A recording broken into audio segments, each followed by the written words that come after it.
Hello, my beautiful friends, and welcome to the channel. This is Mercury, where I share the beauty of travel with you. If we haven't met before, I am Stormy, and I am thrilled to be a digital nomad in Spain. And so in this video, what I'm going to talk to you about is what you need to actually do the process of getting your digital nomad visa. I will share with you some of our experience along the way as well, because I definitely figured out some tips and some tricks. Now, I moved to Spain with my husband, with our children, and a very big dog, and we moved as digital nomads to Spain. So I am here, I am living this dream. We love it, we are very happy, but I have definitely walked through this process, so now I'm going to try and be helpful to you, okay?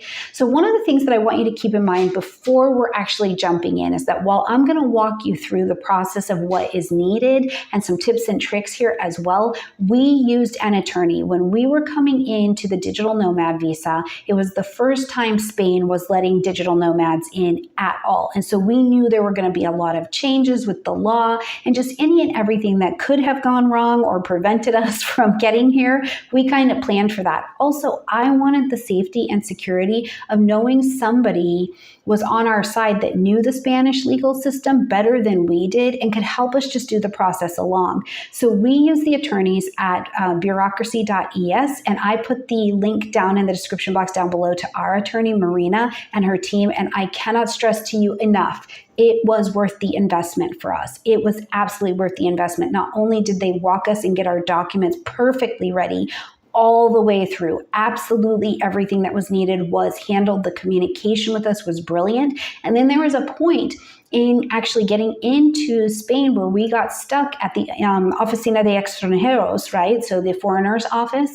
And we were able to pick up the phone and just call Marina and her team, and they spoke to the people. We were in and out of that office within 15 minutes, and it's been worth every dime. They have also followed up with us through our journey as we've been here with digital nomads, down to sending us, even just recently, a little note inside of our dashboard to say, okay, here's the day where your digital nomad visa is going to be up, and so we need to have your renewals going by this time. Get these documents here, here, here, and here. So for us, I want to put that just right out you. You do not have to have an attorney. You absolutely can do this process by yourself. I know people who have, and I know people who have done it really successfully, and they were pretty savvy. They also spoke Spanish, so it was a bit easier for them. And I know other people who did not have this going, and they don't live in Spain anymore. So it is up to you which direction you go, but I did put Marina and her team's link in the description box down below, okay?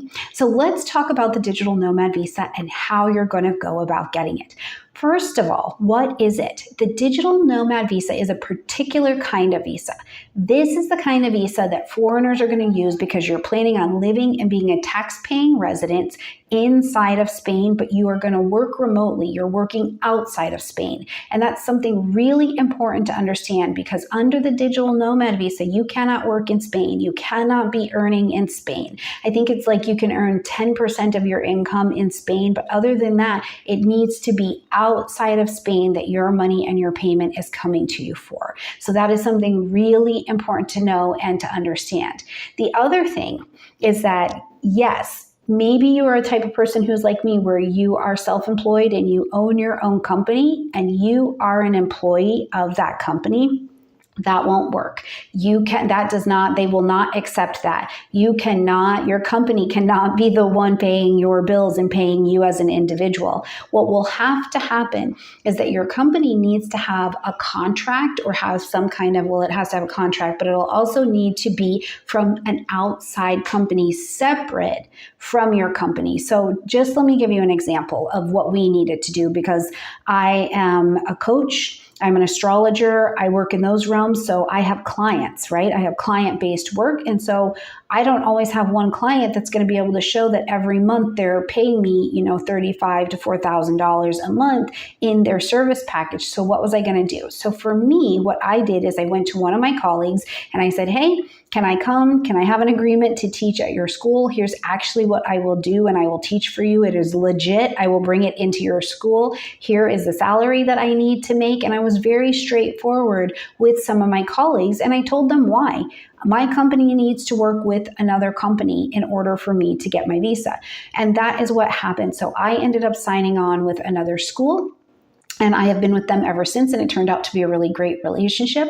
But my my company is tied through my digital nomad visa to having the consistency of this other company, not just the individual clients that I see and the other forms of resource. Now, I can tell you hands down as well that with just my clients and with my different streams of revenue that flow into my business, I made massively over the amount needed for Spain, and it still was not acceptable. And as of making this video, which is January 2025, confirmed with my attorney, again, your company cannot hire you and that be considered as the company that you can tie to for your digital nomad visa. So that is something for you to keep in mind. If you're thinking, I'm just going to be an employee of my company, that's good. That's the way it should be, but that is not going to work to get you here. So let's just talk a little bit more as well about what you do need with your company, and then we'll jump into the rest of the process. For your company, you have to show proof that you have got work, right? That you have actual work that you're tied to.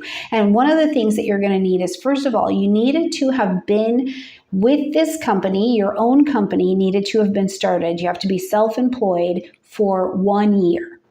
Okay, or you needed to have been with this other company that you are working for at least 3 months. Okay, so depending on which way you're going about that, there is some longevity. So if you've just started your company in December of 2024 and you want to come on the digital nomad visa with your own company in February of 2025, that's not enough time. You need to show that you've been established for quite some time. Now, the other thing is you're going to have an actual contract, like legally binding, very specific contract. We do this job. This is how much is paid. And it has to say, they'll give you a little form. At least our attorneys gave us the little form that also had it in Spanish so that the company and the contract could be translated into Spanish as well and say, yes, we agree to also let this all happen as a remote position. So this is really, really important for you to have it, because I'm telling you, it's the one holdup that I see with people more than anything that keeps them from having this digital nomad visa. So you need to have that contract, okay? Now, the other thing that you're going to need to give for your business, if you're self-employed, is you're going to need to have your articles of organization, which your business is going to have anyways. And you need to be able to have documentation of financial means.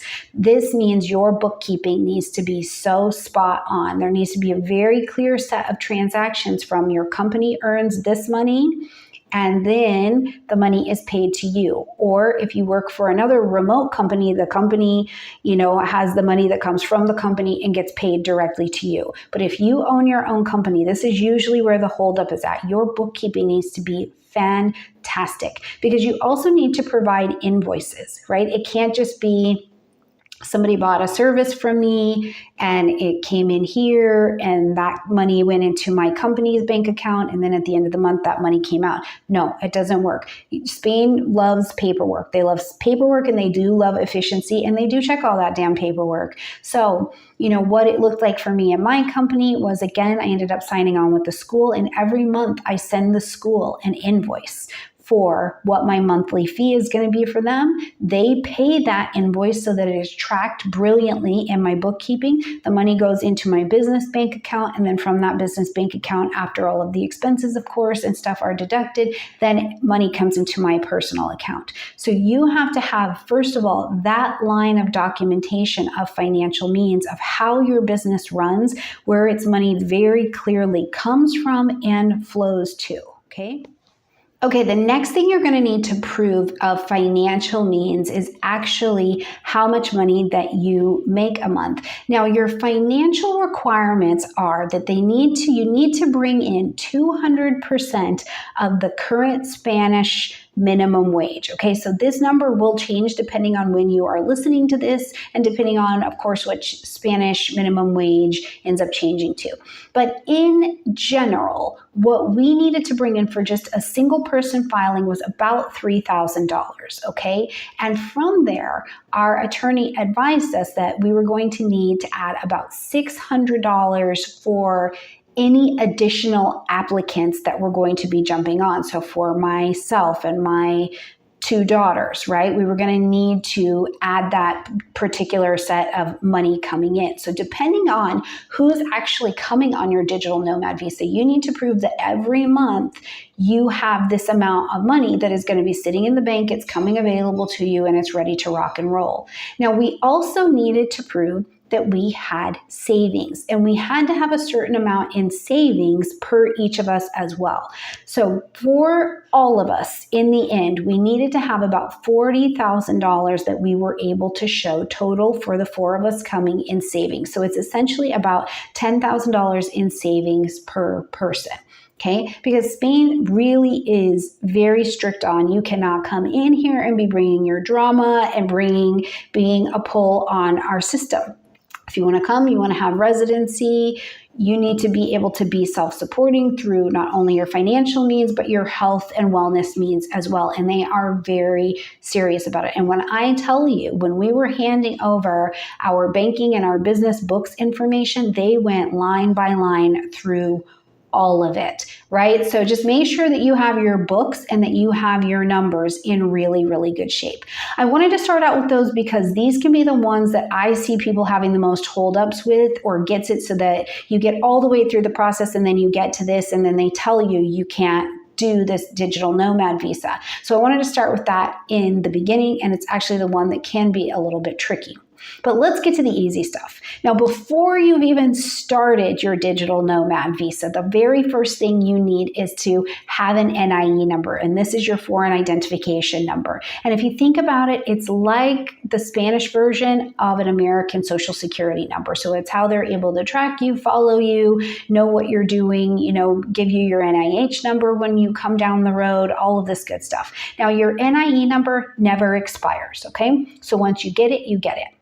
You're going to get your NIE number at the consulate that is in charge of your state. So for us, we needed to fill out the NIE application, and our attorneys got this ready for us. And then really all we needed to do was book a flight to our consulate, because we were coming from Colorado, but our consulate was actually handled in Los Angeles in California. And you have to go live and in person to turn in your documents and do your actual application for your NIE. And then you're going to just wait a little bit and they will send it to you. Now, here's a thing to note when you are gathering your NIE documents, and I'll do a separate video just on the NIE application if you want me to. So let me know in the comment section down below.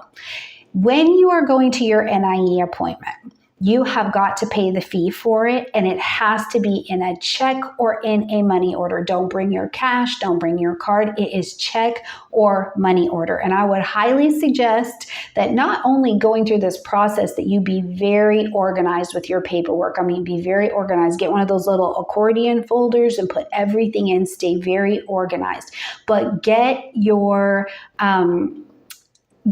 money order the night before you're going to your appointment or something like that. Have it ready for you early. What happened for us is we just forgot that it had to be cash or money order, and it was like, no big deal. We'll just run over to a 7-Eleven, get a money order, and the MoneyGram system in the state was down for the day. And our appointment was like in 15 minutes. Now, I am regularly massively organized, and I forgot this one detail, and it just so happened that the post office was able to help us. So make sure you are organized and you have that together, okay? The next thing that you're going to need in getting your process going are photographs. Now, think about your photographs in terms of your passport photos. I would do 3 to 6 of those photos, because Spain wants photos of you for everything, okay? So get your photos, and they just need to be the size of a passport. You need to be forward facing. The background needs to be clear. If you have glasses, make sure you take those glasses off. Nothing that conceals the face, like regular passport photos. And if you have a few of those, put them in your organization binder and you will be good to go.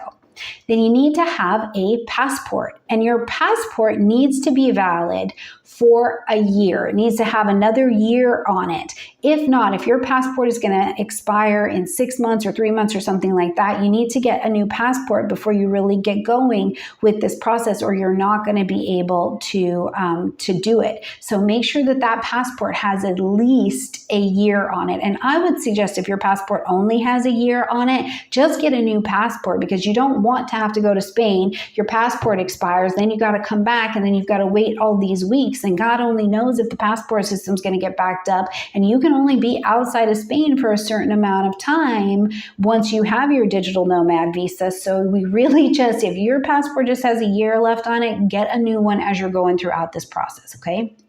The next thing you're going to need is your FBI criminal background check, and it has to be certified. All your documents need to be certified, and they need to be translated. And there's going to be a couple of them that are not just going to be certified, but they're going to be apostilled as well.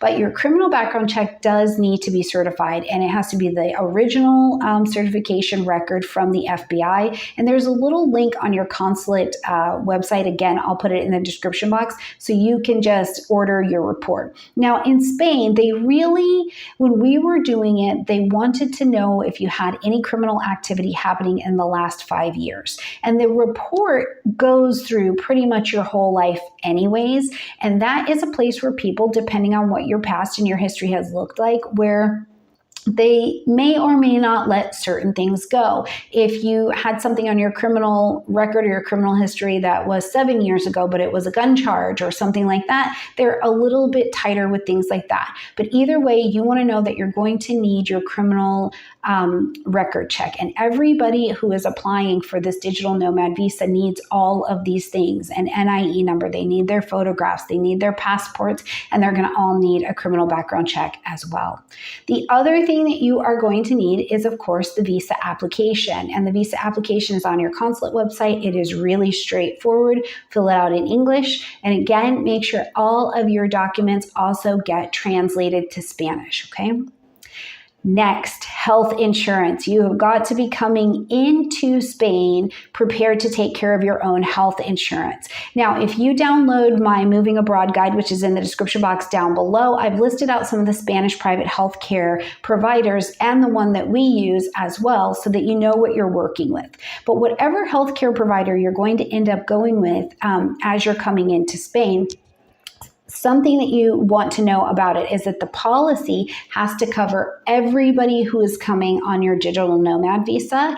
And it also needs to be the kind of policy that does not have any copays. This is really important. So if you're not going to use one of the Spanish providers like a Sanitas or a Deslas or something like that, you're going to use maybe Cigna Gold or Cigna Global. You need to make sure you're in the policy that has no copays. Now, once you get into Spain as well, you become an autonomo and you're going to pay into the Spanish social security system and then have access to the national health system as well. So if you guys want a separate video on my experience with the health insurance system here in Spain, I can absolutely provide it with you, because I'm going to tell you, it's been fantastic. It's been absolutely fantastic. I advise everybody to come.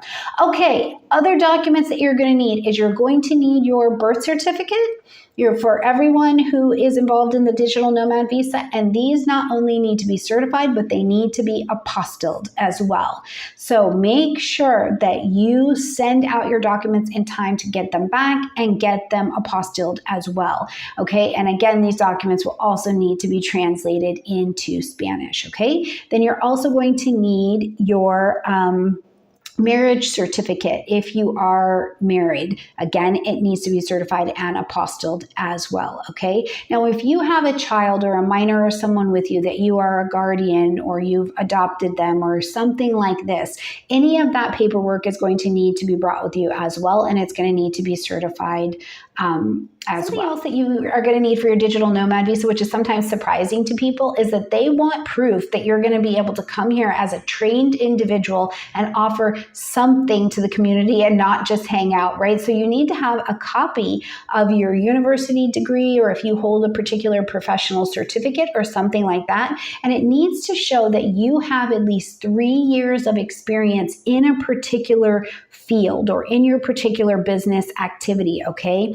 And you can use you can use employment history as well, but they are really looking to see, are you professionally trained? Do you have some kind of degree? And again, this needs to be certified as well.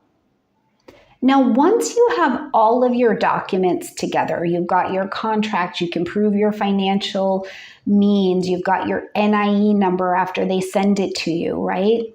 Then you're going to send in your actual application with all of your documents and your digital nomad visa to your particular consulate, wherever that happens to be. Again, ours was in LA, but we also opted to do something else, okay? So if you are applying for the digital nomad visa outside of the United States, when you're coming into Spain, you can have your digital nomad visa for a year. It's good for a year before you need to go through this whole process of gathering all of these documents, timing them right, translating them, everything. You have 1 year to do it before you need to renew. We opted not only to use our attorney, but to file for the digital nomad visa in Spain online, okay? And we did it that way because if we filed, first of all, we got to do it online. So all of our documents got to be moved and scanned in, even the certified and apostilled ones digitally. It made it move faster, but we got our digital nomad visa granted for 3 years instead of 1. And that is really what we wanted. So you have your option, whichever way you decide to do it. After all of your documents are gathered, you are going to not only go to your Spanish consular office where that happens to be and deliver and drop off your paperwork, or you're going to be filing it online if you are doing it inside of Spain. After that, what you're going to do, what is the procedure, right? After that, you get your proof of receipt that you have, in fact, filed your application. And something to know is if you come into Spain, when you come in, you have 90 days of just a tourist visa that is free. You don't have to do anything. It happens and the clock kicks on as soon as you come into Spain. But then when you submit your digital nomad visa, you have 90 days on that tourist visa, but when you submit your digital nomad visa, if your visa is not approved and you've been there for 92 days, you don't get kicked out of the country. You actually get an extension of time waiting to hear a yes or a no on your digital nomad visa. So that is something to know as well. And our attorneys handled that brilliantly, because the last thing you want is to also get kicked out of the country, because when you start your application for your digital nomad visa, especially if you're doing it in Spain, you've got to stay in the country until you get accepted or rejected, okay? So then you get your proof of receipt that you have filed that thing, the application is in, and you're gonna wait. And it takes, it can take anywhere between, let's see, I think it took about 30 something days. It took just about a month for us to get everything back. We had a little bump in the road. We needed to explain something and they gave us a response within 5 days. And then we had a full on yes, and we were good to go.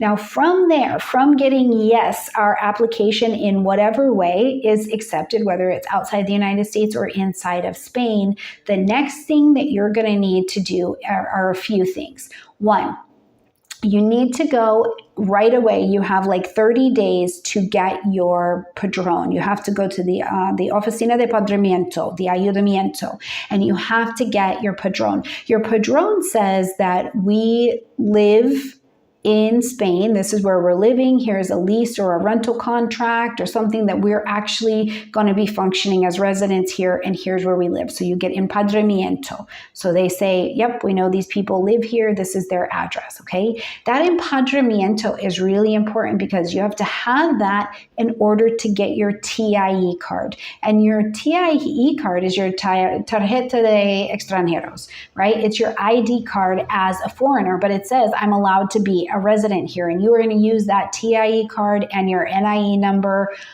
everywhere. But you have to do your padrimiento in order to get your TIE card.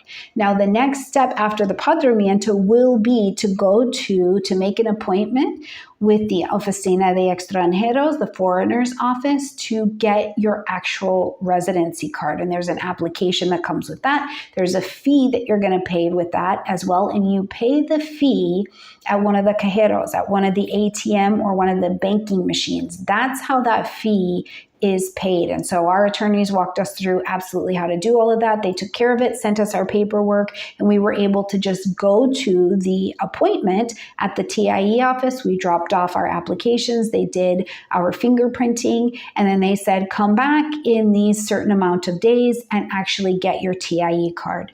Once we had our TIE card, we went and picked it up. That was it. That was it. And now we have been here just living our life, getting adjusted, making friends, joining the community here in Spain. And this is the process that you are going to go through as well. Now, this is, of course, at the time I'm recording this is January of 2025. So barring any legal appeals or changes or law changes happening with the Spanish Digital Nomad Visa, this is the process you can plan to be walking through. Now, if there's any particular portion of this video that you have questions on, or you want me to go in more in depth about a certain aspect of it, just let me know in the comment section down below and I'll share with you what I know. And I'm always asking questions to Marina and to other digital nomads about their experience as well. So if there's something you want to know, I definitely want to bring it to you. All right, check out this video next. And then you could also check out this video over here if you're looking for a little bit more of my experience with different kind of vlog style experiences of being in Spain. And if you want even more, like a cost breakdown or something, you can check out my blog, and that's in the description box down below. See you next time.